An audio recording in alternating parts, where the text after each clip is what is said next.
मां लक्ष्मी की पूजा का पावन दिन था।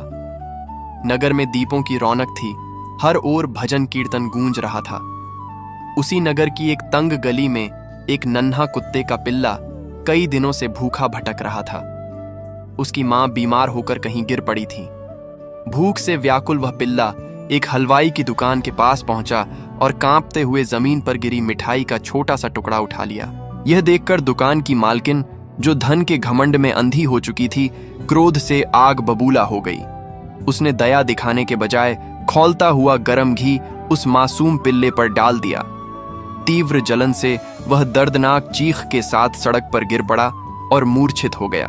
उसी समय एक निर्धन लेकिन श्रद्धालु युवती मां लक्ष्मी की पूजा के लिए मंदिर जा रही थी।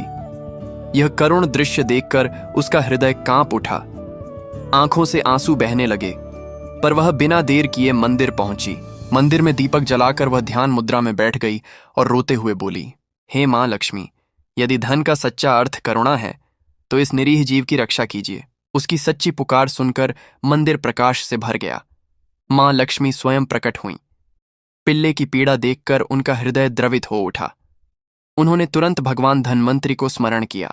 क्षण भर में भगवान धन्वंतरी प्रकट हुए, अमृत कलश से शीतल औषधि निकाली और पिल्ले पर छिड़क दी। अगले ही पल उसकी जलन शांत हो गई। वह होश में आया, अपनी पूंछ हिलाई और आनंद से उछलने लगा। मां लक्ष्मी ने मुस्कुराकर कहा, जहां दया नहीं वहां पूजा व्यर्थ है।